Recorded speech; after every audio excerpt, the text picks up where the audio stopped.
E deu ruim aí para os Estados Unidos e também para Israel. Ó, a coisa tá tão ruim aí para os Estados Unidos que o Biden quer usar aí a ida do Netanyahu à ONU, e Netanyahu já adiou 3 vezes consecutiva o embarque dele. Seria no domingo, aí falou que ia ser na segunda. Aí seria na segunda, aí falou que ia ser na terça. Aí seria na terça, e falou que vai ser hoje, agora logo mais à noite. Vamos ver se vai ser mesmo. Já já ele anuncia aí que vai só na quinta, ou só na sexta, ou que nem vai. Por quê? Porque ele está sendo massacrado na Assembleia Geral da ONU. O presidente da Turquia, que faz parte da OTAN e entrou com um pedido oficial para aderir ao BRICS, chamou o Netanyahu de Hitler lá na Assembleia Geral da ONU. Aí ele falou que está cometendo um holocausto em Gaza e agora está cometendo no Líbano. O Israel tem o amplo e irrestrito apoio da imprensa brasileira. Foi feito um estudo no começo do ano que mostrou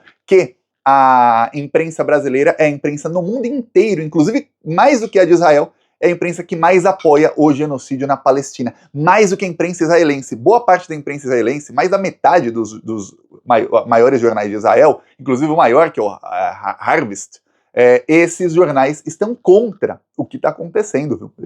Eles sabem que o Netanyahu está fazendo é genocídio, alguns não dão esse nome e tal, mas falam lá em massacre e tudo mais, e eles sabem que o Netanyahu está matando um monte de gente, com a desculpa ali de que há reféns do Hamas e tudo mais, e que ele não tá nem aí para os reféns, porque ele já teve um monte de tentativa aí de acordo para liberar todo mundo, e ele não quer, ele quer sair matando. Inclusive Israel já matou 16 reféns, morreram aí em bombardeios de Israel, ou seja, se ele estivesse ligando para essas pessoas, ele não ia jogar bomba na cabeça delas.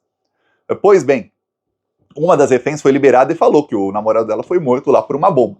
Aí, o que acontece? O Israel passou a ser aí um pária internacional, os Estados Unidos vão levando aí parte da fama, porque quem está dando a grana são os Estados Unidos, e mais países começam a aderir ao bloco da China.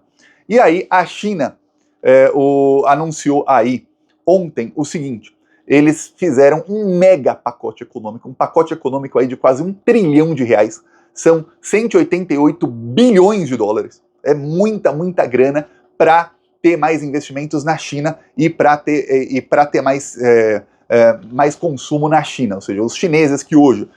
a China era um dos países mais pobres do mundo. Hoje, a China tem aí uma população que toda a população da China, praticamente, é classe média, média alta. Não tem pobreza mais na China. Só que o governo quer mais ainda. Quer que não tenha pobreza nenhuma. Que todo mundo na China seja praticamente rico, assim. Então, o pacote é o quê? Eles abaixaram os juros, eles passaram a dar um crédito para as pessoas para que elas comprem mais imóveis. Isso fez com que a Bolsa de Valores no Brasil subisse, porque a Vale e outras empresas do Brasil de minério de ferro tiveram altas aí de 7, 8, 9% na Bolsa de Valores, o que para um dia é muita coisa. Imagina, 9% em um dia. Às vezes tem investimento que fala de 15% em um ano. Aqui subiu a ação 9% em um dia. Pois bem, por quê? Porque a China vai aí incentivar mais edifícios, mais construções lá na China, e vai incentivar o seu povo numa campanha aí para fazer com que todos comprem eletrodomésticos novos, aí já com 5G, inteligência artificial, tudo mais. Então, o que aconteceu foi o seguinte: ontem o dólar teve uma das maiores derrocadas da história no mundo inteiro. O dólar caiu, o dólar se desvalorizou ontem. Por quê? Porque muita gente viu, peraí, muitos dos grandes investidores viram e falaram, peraí, a gente vai investir nos Estados Unidos ou na China? A China está com 188 bilhões aí de projeto para aquecer a economia, o lugar para investir é lá. Então o dólar caiu no mundo inteiro, inclusive no Brasil caiu aí o dólar. E aí, em meio a isso, o Biden está com um problema econômico enorme nos Estados Unidos. Ele baixou os juros na semana passada. Quando ele baixou os juros, o dólar também caiu. Baixar os juros faz a moeda, geralmente faz a moeda se desvalorizar. Por quê, Thiago? Porque quando alguém baixa os juros, o que acontece é que muitos investidores que têm investimentos seguros ali de rentismo naquele país, eles tiram o investimento de lá, porque o investimento vai render menos, e às vezes por 0,5%, 1% a mais ao ano. Quando se fala de bilhões e bilhões, o cara tira ali dos Estados Unidos e põe investimento em algum país que tem os juros um pouquinho mais altos e que esteja pagando sua dívida em dia. O Brasil mesmo, por exemplo. Aí o que acontece? No caso, isso atrai gente que quer rentismo. No Brasil, que quer aquecer sua economia, o Brasil precisa diminuir os juros. Mas, enfim, os Estados Unidos tiveram aí uma desvalorização da moeda. Aí, por que eles baixaram os juros, Thiago? O Biden baixou os juros porque baixar os juros ajuda a gerar empregos, porque algumas pessoas que estão investidas ali no rentismo falam, pô, compensa mais eu me arriscar e investir aí em empresas que vão usar o dinheiro aí para investir em geração de emprego, né, investir, ampliação, tudo mais, compensa mais isso do que eu ficar aqui ganhando quase nada.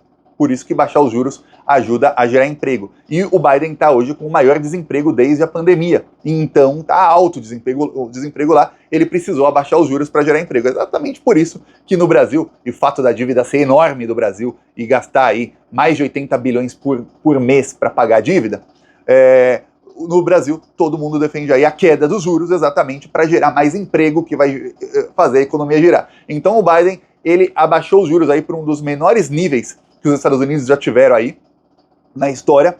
Por quê? Porque ele está desesperado para gerar emprego. Só que isso desvaloriza um pouco a moeda dele, num momento em que a China está ali anunciando bilhões e bilhões de investimento. Aí você vê como a estratégia dos Estados Unidos é uma estratégia burra. Eles já investiram, né? 50 bilhões de dólares eles gastaram de dinheiro aí público na guerra para Israel assassinar palestinos. Se ele investisse isso na economia, ele não precisava estar baixando os juros. Mas, se ele investisse isso na economia, em geração de emprego, ele ia conseguir mais investimentos. E aí, a moeda dele não ia ficar se desvalorizando, a China não ia estar atraindo os investidores que ele queria para ele mesmo, e a situação econômica hoje não estaria tão ruim, e não estaria aí com o risco do Trump voltar. Porque muitos dos eleitores do Trump votam nele porque na época que ele era presidente o desemprego estava muito baixo. E aí o Biden entrou e ele não diminuiu o desemprego até aquele nível. Pelo contrário, ele começou a aumentar o desemprego aí nos últimos meses. Então, muitos votam nele por causa disso. Aí você fala, nossa, Thiago, mas a maioria dos eleitores do Trump votam nele porque são fascistas. Sim, muitos. Mas imagine você que 20, 30% dos eleitores do Trump votem nele porque querem empregos. E aí o que acontece? Isso é o suficiente ali para fazer uma eleição que seria fácil para o Biden ficar equilibrada. Até com pesquisas, algumas mostrando a derrota da Kamala, apesar que hoje, nos estados-chave, né, que lá o que vale não é quem tem mais votos, sim quem ganha os estados-chave. Nos estados-chave, hoje a Kamala está com uma vantagem boa para cima do Trump. Então, é isso. Aí o que acontece? Nesse exato momento, a China faz isso e o Lula deu uma declaração aí no mês passado, que foi confirmada agora por jornais chineses. Jornais chineses hoje disseram o seguinte: olha, o Brasil vai entrar na nova rota da seda, que é a iniciativa chinesa de investimentos em outros países. E aí, o que pode acontecer é que o Brasil deve receber aí investimentos nos próximos 5 a 10 anos de mais de 100 bilhões de reais da China. Isso aí seriam investimentos iniciais, fora o resto. Para quê? Para construir aí, fazer obras de infraestrutura, ter trem-bala, mais portos, colocar ali uma malha ferroviária muito maior, mais rodovias, enfim, tudo que seja de infraestrutura. Aí o Lula deve discutir isso e só não foi anunciado ainda, segundo os jornais chineses, porque o governo brasileiro está esperando a eleição nos Estados Unidos. O Lula não quer anunciar isso, e aí vai que o Trump ganha da Kamala Harris, e aí o Lula ele vai ser visto aí pelo Trump como alguém que está no bloco da China, e o Trump está sancionando países que estejam no bloco da China. Então, já tem isso dos bolsonaristas dizerem que o Brasil é uma ditadura e tudo mais, e aquele papo todo, e aí ele está esperando para ver se a Kamala ganha do Trump. Se o Trump ganhar, talvez ele anuncie mais para frente, ou ele vai ver aí o clima, como é que está o clima com o Donald Trump, porque o Trump muita coisa ele fala e ele faz diferente. Eu dou um exemplo, o Trump foi o único presidente dos Estados Unidos que foi lá pedir pinico pro presidente da Coreia do Norte. Foi lá, se encontrou com ele em Singapura, tudo mais, foi lá, nenhum outro foi. E o Trump estava falando que explodiu o cara, que ia derrubar, vou derrubar esse ditador, vou acabar com o comunismo, vou não sei o que lá, foi lá apertar a mão do cara. O Trump tentou guerra na Venezuela, não conseguiu. Daí depois ele estava, no final do governo dele já, ele estava já sinalizando aí que ele podia tirar algumas sanções porque ele queria o petróleo venezuelano a preço de banana. E aí ele estava pensando como é que eu vou negociar isso com o Maduro, porque ele pensa o seguinte: eu quero o melhor aqui para o meu governo. Não interessa se o outro lado, se o cara é comunista, se não é. Isso de comunismo é discurso. Se for meu amigo, não importa. Então estava assim já.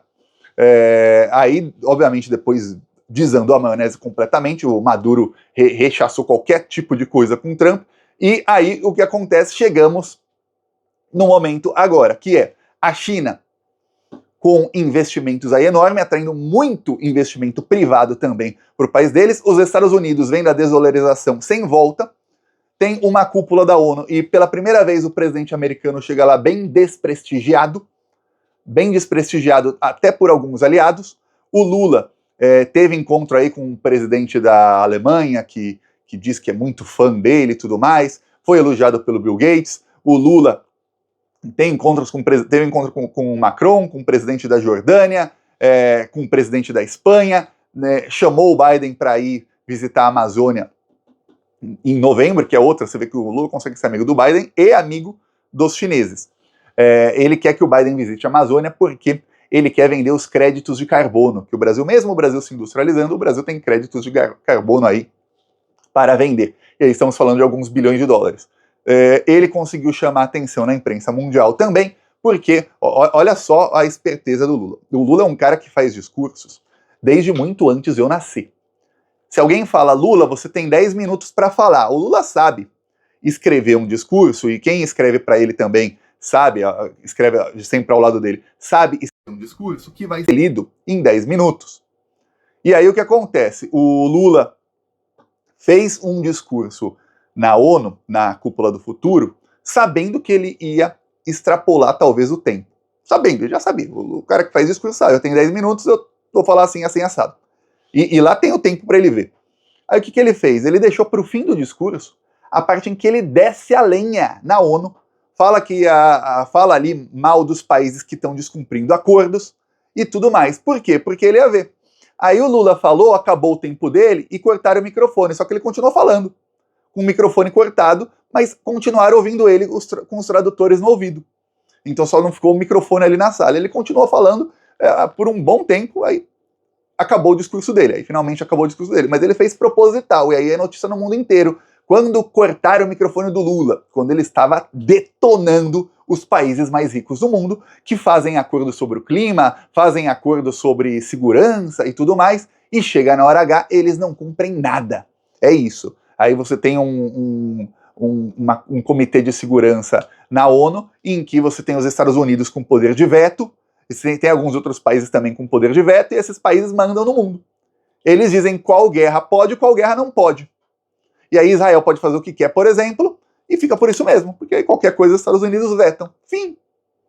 E aí essas organizações começam a perder credibilidade. Para você ter ideia da falta de credibilidade da ONU hoje. O Lula, que é de esquerda, criticou a ONU e falou que do jeito que tá não adianta, a ONU não serve para nada. O Milei, que é de extrema-direita, criticou a ONU e falou que a ONU não serve para nada. Quer dizer, vai em todos os espectros políticos, todo mundo tem a mesma visão. A ONU não serve para nada. Serve para uma coisa, para manter a hegemonia de alguns países, Estados Unidos e europeus, e para que outros países fiquem sempre abaixo na diplomacia.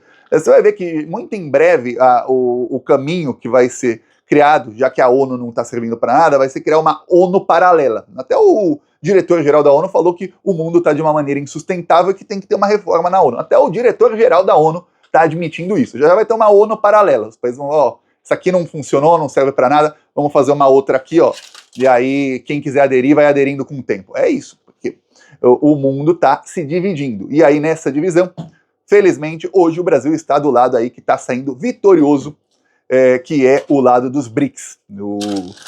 As moedas dos BRICS durante a semana inteira, mantiveram a semana inteira com mais transações entre os países dos BRICS nas moedas deles do que em dólar. Então, está chegando aí o momento, o dólar agora desvalorizando, está chegando o momento em que o que vai acontecer é que os Estados Unidos não vão mais poder fazer o que querem, porque eles é quem estarão sujeitos a sanções. Consegue imaginar isso? 5 anos, 10 anos? Veremos. Diz aí o Putin e o presidente da China que a Kamala Harris ganhando, esse processo aí de desdolarização vai avançar mais rapidamente. Veremos. Eu peço a sua inscrição no canal. Falou!